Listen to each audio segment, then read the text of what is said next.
everyone, how are you all?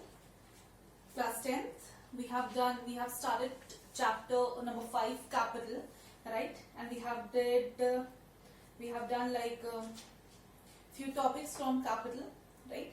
So in this session, we will do few distinctions between wealth and capital, capital and income, and capital and land. Alright, so first is our wealth and capital.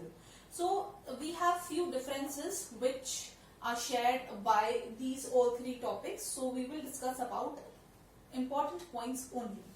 First is wealth and capital. See, a stock of what is wealth? Wealth is a stock of different goods and services which create regular flow of income.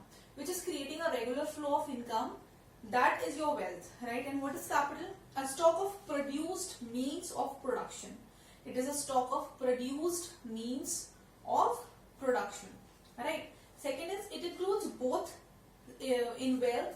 What wealth does is, that includes both consumption goods. Example, bread, butter and investment goods. Wealth mein, what comes in wealth? In wealth we have consumption goods and investment goods, right? Consumption and investment goods we have in this. And in capital, it does not include consumption goods. In capital, consumption goods are not there. And then the third one is that wealth can be used both for consumption and production, but capital is used only for production purpose, right?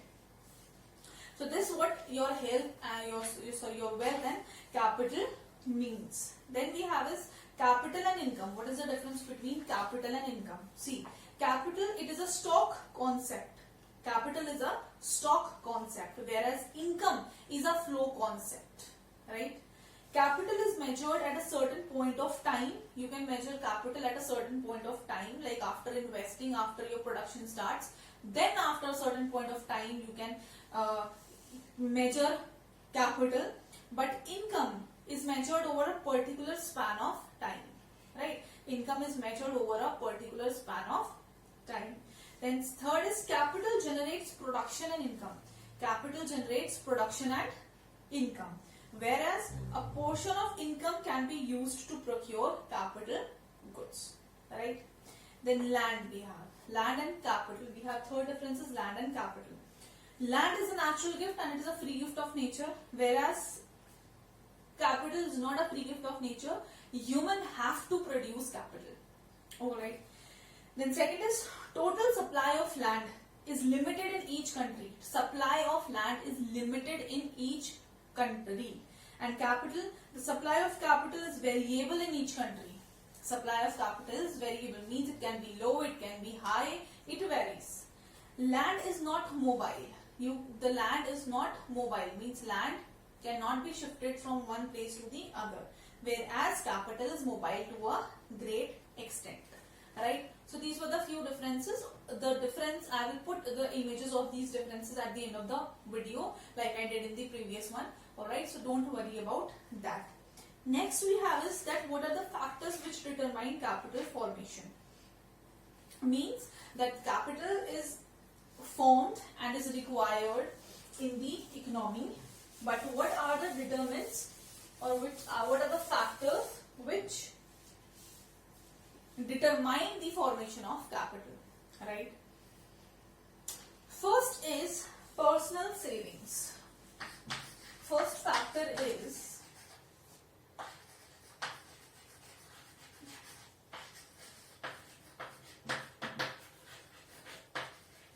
personal savings.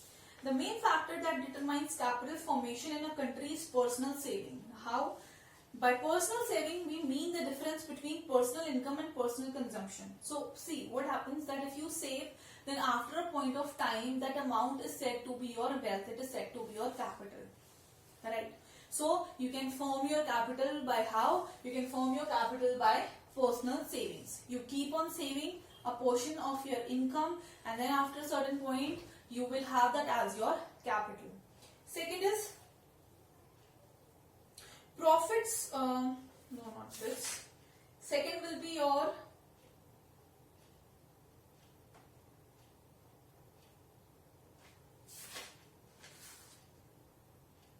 financial institutions. Second will be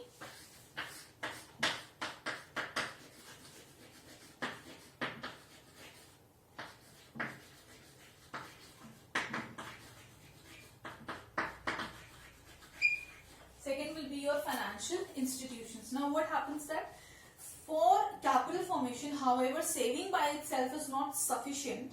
The saving must be transformed into investment. In this transformation process, banks and other financial institutions play an important role. Now what happens is that all your personal savings might not be enough for the formation of the capital. So what happens that, like example, banks are there.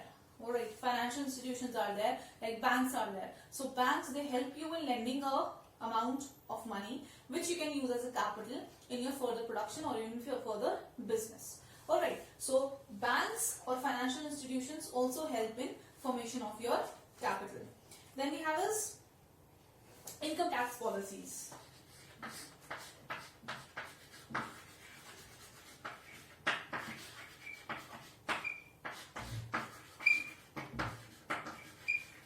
Then we have is income tax policies. Now see, income tax policies, how they help in generation or how they help in formation of the capital.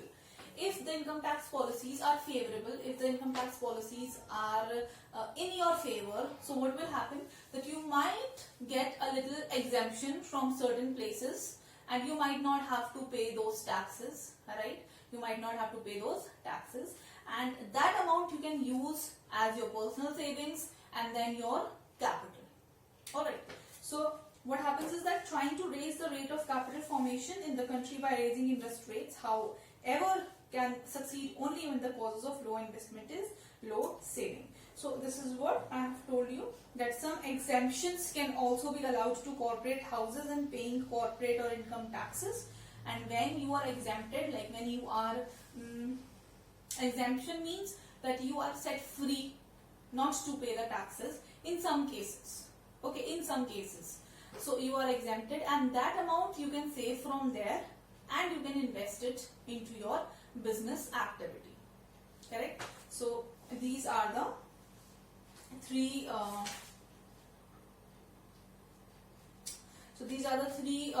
determinants of your capital formations, right?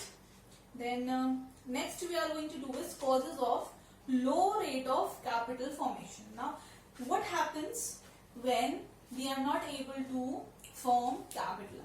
So there are some factors which are responsible for low rate of capital formation in India. First is lack of ability to save. First is we are not able to save capital because we do not have a habit of saving, or we lack in savings, right? Sometimes it happens that their income is not up to the mark. We don't have a good amount of income, so we can't save, or we are helpless in savings. Second is lack of willingness to save.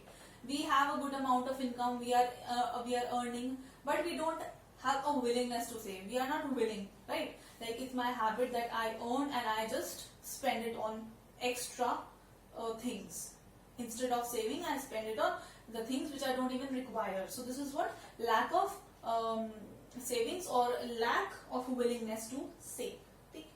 Then we have is inefficient opportunities to save. The family is very big. Responsibilities are very much. Okay, there are big responsibilities. The family is very big. My expenses are a lot.